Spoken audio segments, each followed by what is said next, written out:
เก็บกระเป๋าสิไปอีกละบ่นี่อยู่บ้าน3 มื้อนึงก็สิไปไว้แท้เอาเขาโทรมาให้ไปเคลียร์งานเนาะก็สิได้ไปเบิ่งน้ำเขาตัวเจ้าก็คือบ่ให้ลูกน้องเจ้าเบิ่งแทนซั่นน่ะโอ้ยมันก็บ่คือเจ้าของเบิ่งเองละเนาะแล้วสิกลับมาดอกนาไปอีหลีนี่กาแฟมันสิจืดก่อนได้จืดจังได้เดี๋ยวนี้ก็จะเฝ้าแกซองมันตัวโอ้ยจะแม่นบ่เข้าใจเนาะอยู่อีกจักมื้อ2 มื้อก่อนบ่ได้บ่ไปบ่โดนดอกนะ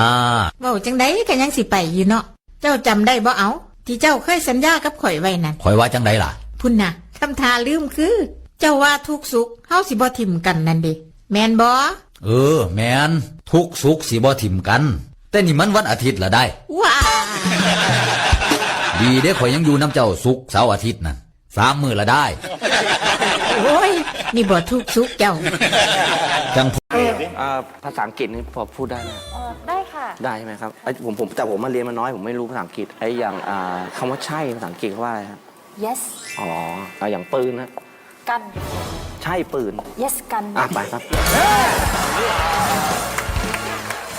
ยายเตี้ยเพราะว่าสิถามเจ้าหลายเทื่อล่ะผัวเจ้าคือบ่เมาคือเก่าซุมื้อนี่โอ้ยค่อยมีวิธีให้เราเลิกตัวห้วยวิธีอีหยังคือสิได้ผลดีแท้เบิ่งหน้าตาเราก็สดใสได้แล้วเนาะบ่คือแต่กี้แหมก็ซ้ำได้ผัวใหม่หั่นแล้วซุมื้อนี้ค่อยหันว่าแต่เจ้าใช้วิธีใดให้ผัวเลิกเราหั่นเจ๊เตี้ยก็สิยะหยังก็ไปซื้อเบียร์มาอัดใส่ตู้เย็นให้มันเต็มไว้เลยเอาสิให้เศร้าเมา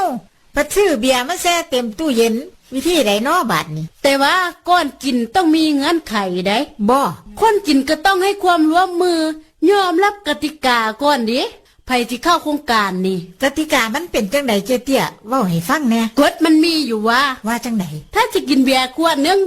ต้องเฮ็ดการบ้านเทื่อนึงขวดละเทื่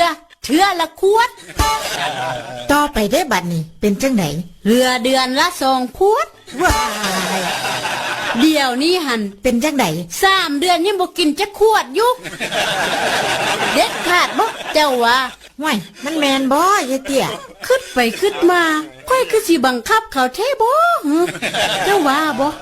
ห้วยคันเป็นจังซี่มันก็บังคับกันโพด